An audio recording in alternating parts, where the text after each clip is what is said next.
Bonjour à tous, c'est Richard, responsable des partenariats chez QuickBooks et j'ai aujourd'hui le plaisir d'animer ce nouveau numéro de Quick News du mois de février.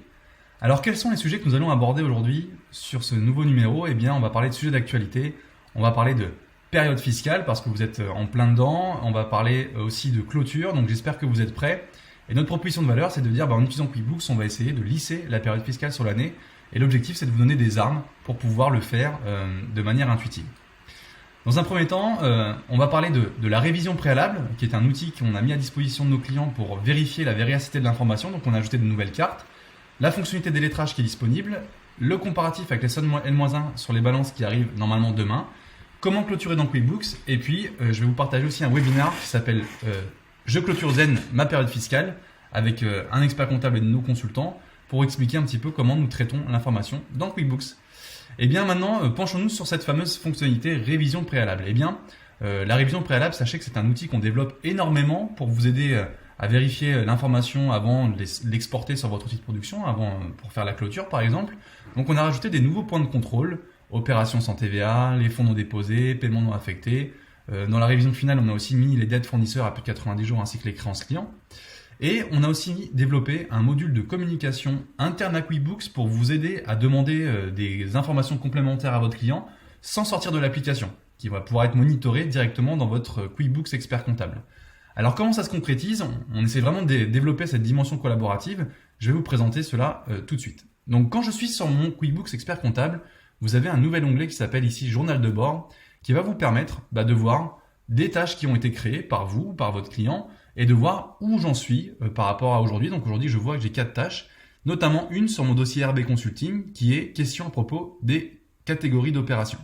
Donc comment j'ai créé cette tâche côté client? Eh bien, on va le voir tout de suite. Je vais me connecter à mon dossier RB Consulting pour vous montrer un petit peu comment ça s'articule et pour vous montrer où est cette fameuse révision préalable pour ceux qui ne la connaissent pas. Eh bien, la révision préalable, sachez que c'est un outil déjà dédié au cabinet d'expertise comptable. Le client n'y aura jamais accès. Et elle est ici, juste au-dessus de tableau de bord. Donc quand vous cliquez sur révision préalable, ça vous affiche 3 nouveaux onglets, la préparation des comptes, la révision des comptes, la révision finale. Alors je le rappelle, c'est pas une révision comme on l'entend dans les outils de production par cycle, c'est vraiment un outil qui va vous permettre de vérifier la véracité de l'information et de la contrôler avant de l'exporter dans votre outil de production. Donc là, si je mets sur mon exercice à fin décembre, au 31 décembre, je vais avoir par exemple une vue sur si j'ai encore des dépenses qui n'ont pas été validées, des rapprochements non effectués.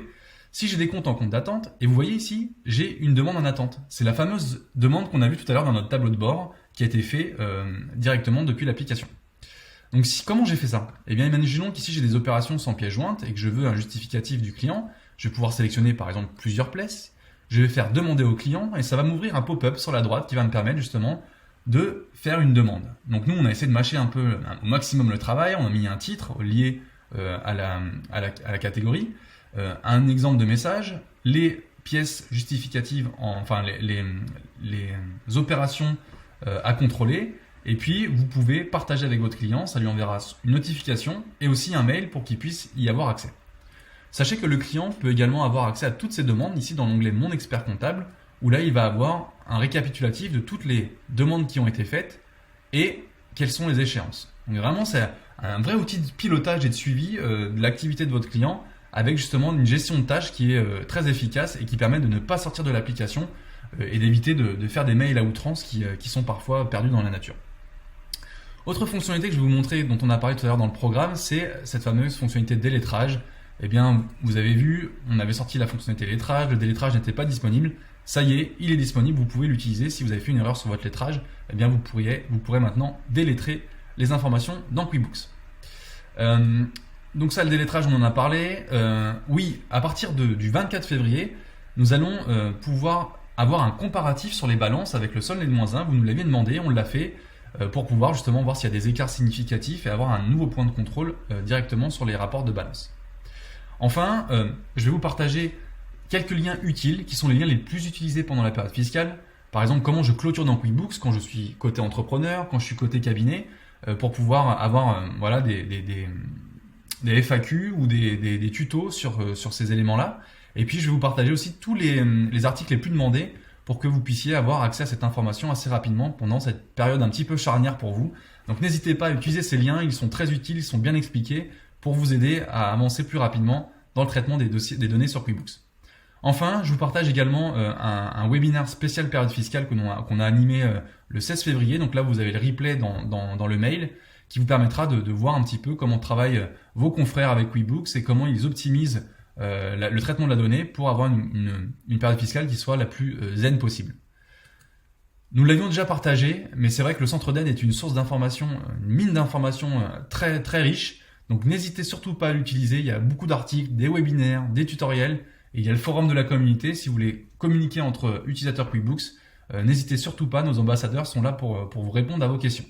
Voilà, merci en tout cas pour le temps que vous m'avez accordé. Je vous souhaite bon courage pour cette période fiscale et n'hésitez pas à nous consulter, moi, le responsable des partenariats ou votre consultant attitré pour qu'on puisse vous aider pendant cette période charnière.